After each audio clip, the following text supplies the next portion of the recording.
Good morning, students. Welcome back in our class. Student, today we will learn our chapter 9, Air. Air is everywhere. We breathe air, it is necessary for life. हवा सब जगह होती है. हम जो श्वास लेते हैं वो हवा के द्वारा लेते हैं. It is necessary for life.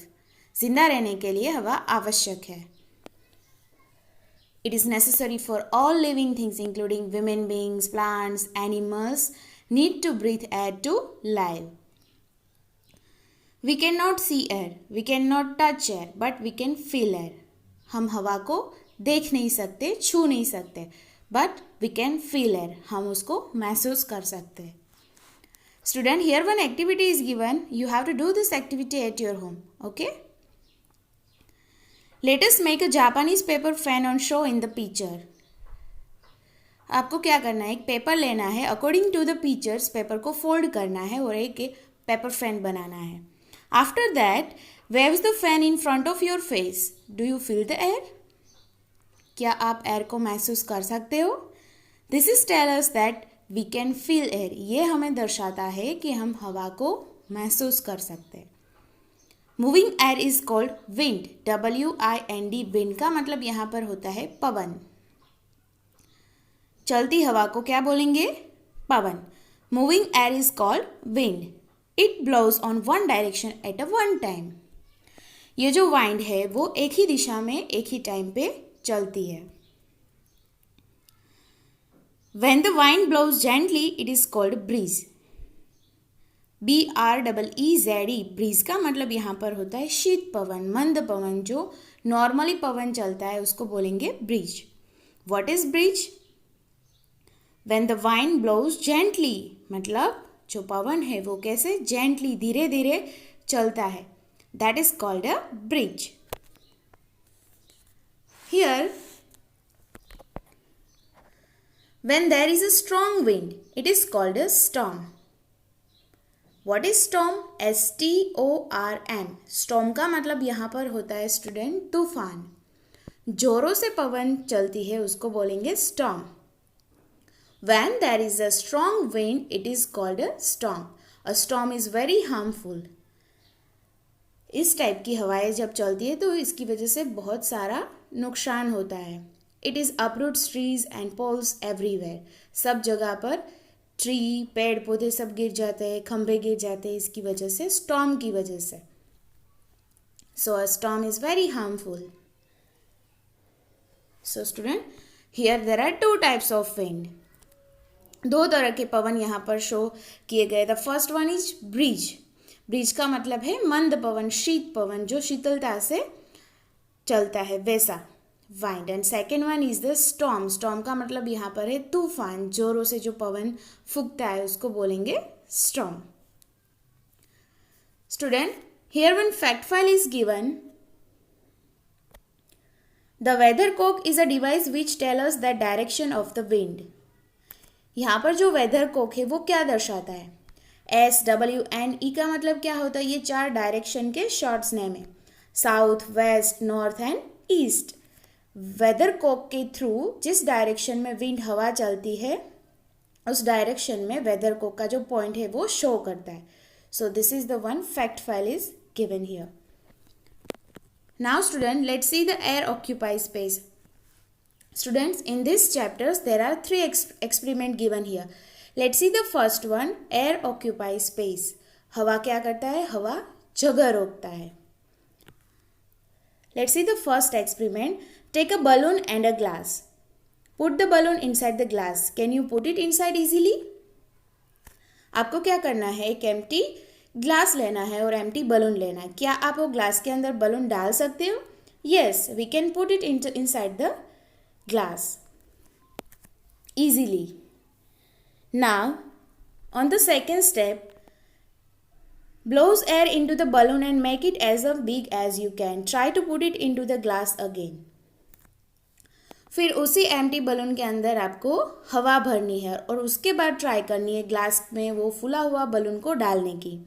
Can you put it inside the glass? क्या आप वो बलून, फूला हुआ बलून है जो हवा से भरा हुआ है, उसको ग्लास के अंदर डाल सकते हो? This is tell as that air occupies space. ये हमें दर्शाता है कि एयर है वो जगह रोकती है, जिसकी वजह से आप देख सकते हो सेकेंड पिक्चर्स में जो फूला हुआ बलून है वो ग्लास के अंदर नहीं जा रहा है बिकॉज उसके अंदर एयर है जो स्पेस रोकती है. This is tell us that air occupies space. जो एम्प्टी बलून था वो इजीली ग्लास के अंदर चला गया, बट जैसे ही उस बलून में हमने हवा डाली तो वो बलून फूल गया, उसकी स्पेस बड़ी हो गई और वो ग्लास के अंदर नहीं जा पाता. तो ये हमें दर्शाता है कि एयर ऑक्यूपाइज स्पेस, हवा जगह रोकता है. Now let's see the second experiment, that is air has a weight. हवा को वजन होता है. Left football measure it weights. यहाँ पर एक फुटबॉल लेना है, उसको मेजर करना है कि उसका वेट कैसे अप डाउन होता है. ठीक है, उस फुटबॉल में आप देख सकते हो बिफोर साइड फूला हुआ फुटबॉल है जिसके अंदर एयर है, एयर से भरा हुआ है, जिसका वेट बहुत ज़्यादा है, जिसकी वजह से वो डाउन साइड झुक गया है. On the second head, now let the air pass out of the football, again try to measure it weights. What do you observe? After that आप देख सकते हो बलून जो फुटबॉल है उसमें से हवा निकाल दी गई है, तो क्या हुआ, वो अप साइड आ गया बिकॉज उसमें से वो लाइट हो गया वजन में, उसकी हवा चली गई, इसके लिए फुटबॉल में से हवा निकाल दी तो लाइट वजन हो गया, तो अप एंड साइड आ गया. बिफोर एंड आफ्टर आप देख सकते हो फुटबॉल की position. This is tell us that air has a weight. ये हमें क्या दर्शाता है कि एयर में वजन होता है, जिसकी वजह से जो फुटबॉल में एयर भरा था तब वो डाउन साइड था क्योंकि वो वेटेड था. फिर उसी फुटबॉल में से हमने हवा निकाल दी तो क्या हुआ, वो लाइट हो गया, वजन में कम हो गया, जिसकी वजह से वो अप एंड साइड चला गया.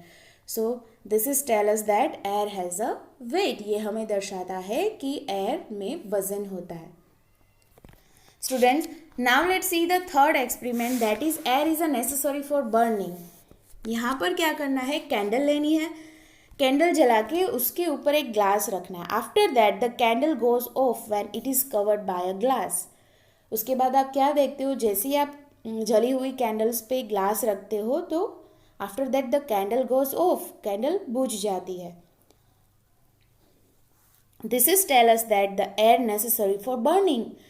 ये एक्सपेरिमेंट से हमें ये पता चलता है कि बर्निंग में भी एयर की रिक्वायरमेंट होती है. ये हमें ये दर्शाता है कि कुछ भी चीज़, जलती हुई चीज़ भी क्या अब्जॉर्ब करती है, air.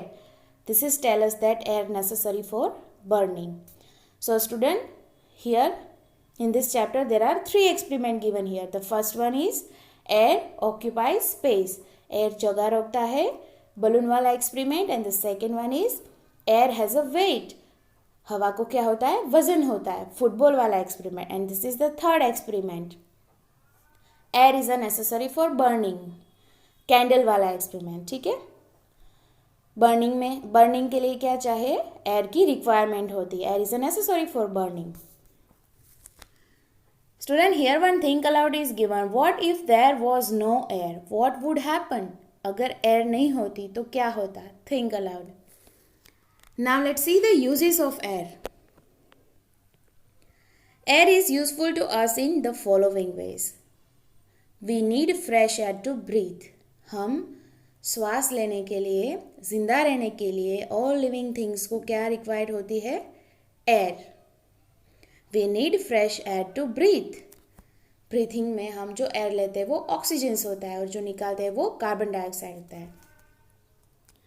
Second, all plants and animals need air to live. सभी प्लांट्स, ह्यूमन बींग्स के अलावा सभी प्लांट्स, एनिमल्स को भी क्या रिक्वायर होता है ब्रीथिंग के लिए? Air. Third one, moving air enable as a sail boats and ship. Sail boats and ships जो समुद्र के अंदर, सी के अंदर चलती हो, वो मूविंग एयर के थ्रू वो इजीली एक जगह से दूसरी जगह जा पाती है. सो मूविंग एयर है वो वहाँ पर हेल्प करती है. मूविंग एयर के थ्रू जो पानी है उसका वेव्स होता है. Hot air balloons, aeroplanes and helicopter make use of air to fly.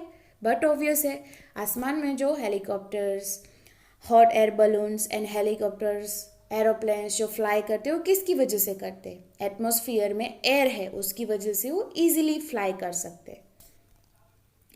We fill air in cycle and car tyres.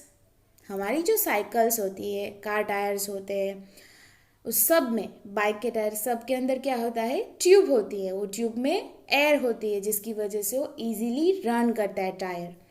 So this is the all different uses of air. The main use of air, that is the very important, it is we need fresh air to breathe. हम जो श्वास लेते हैं वो, हम जो जिंदा है जिसकी वजह से वो हवा है. We need fresh air to breathe. So that's it students. Today we will discuss our chapter 9 air, all about air. Air is everywhere. We breathe air. It is necessary for all living things. You have to revise these lessons at your home. Okay students? Thank you and have a nice day.